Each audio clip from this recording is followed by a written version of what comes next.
Hey, welcome to World Entertainment, and Michael Keaton gives an incredible Michael Keaton response to his actual feelings about Batgirl being scrapped.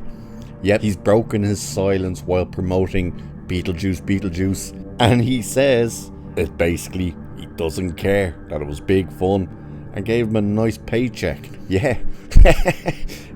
We'll have a look at this because people are kind of looking at it going like, it's a bit cruel on his behalf, but when you hear the way he says it and stuff, you get it. It's just Michael Keaton being Michael Keaton. So it says, when Warner Brothers Discovery decided to pull the plug on Batgirl, despite the fact principal photography had ended, fans and filmmakers alike were left reeling. It was an unprecedented move, and one which saw the directors of Ms. Marvel, DC Comics adaptation deemed unreleasable in the press. Considering the fact moviegoers had already suffered through the likes of Black Adam and The Flash, it was hard to believe a title made for Max could really be all that bad. Ultimately, it felt like David Zaslav simply wanted to save money by scrapping a movie which wouldn't recoup its costs from a streaming debut. For what it's worth, DC Studios co-CEO Peter Safran has said Batgirl was not releasable and praised Zaslav and the team for making a very bold and courageous decision to cancel it because it would have hurt DC. As the DCEU's new Caped Crusader following Ben Affleck's disappearance after The Flash, Michael Keaton was enlisted to return as Batman alongside Leslie Grace's Barbara Gordon. Talking to GQ about Beetlejuice, the actor finally broke his silence on Batgirl being cancelled. And this is what he said: "No, I didn't care one way or another. Big fun, nice paycheck." Rubbing his fingers together in the universal gesture for moolah, he added, "I like the Batgirl directors. They're nice guys. I pull for them. I want them to succeed. And I think they felt very badly. And that made me feel bad. But for me, yeah." Shrugs and says, "I'm good." And it says, while some might dismiss Keaton's take as callous, it basically comes down to the fact that he's been in Hollywood long enough for studio decisions like this to not bother him. So, while everyone else was losing their mind, he literally was, that's Hollywood. You win some, you lose some. They clearly didn't think this thing was going to be successful. And let's face it, it wasn't going to be successful. The suit looked garbage. Nobody was asking for it. People were going, a black Barbara Gordon. And yet, Commissioner Gordon was still going to be white.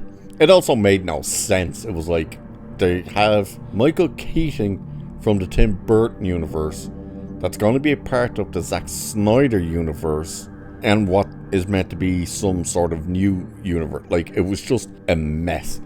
As for them saying it was completely finished and principal photography, no, it wasn't. They still had something like 2 weeks left before it was fully finished. So that part is wrong. Do you feel bad for the people involved? Sure. You know, they thought they were making the best movie possible. From what we heard as well, Michael Keaton was barely in this thing. Apparently he was only in it for like 5 minutes. 5, maybe 10 at most. That was the thing.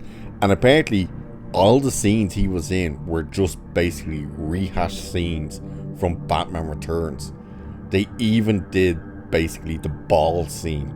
You know, when they go to Max's ball with all the masks on. They did a scene exactly like that. And that was the directors who even said that. They said like, oh, how much they loved Batman Returns and just ended up redoing scenes from Batman Returns in this. So it was kind of like you were going to get nothing really new with Keating, and you were going to get very, very little of him. And then of course those videos, the behind the scenes videos came out, and you were just looking at going like, good God. You know, that everyone remembers that scene of her running up the hill, and it was like, wow, that's bad.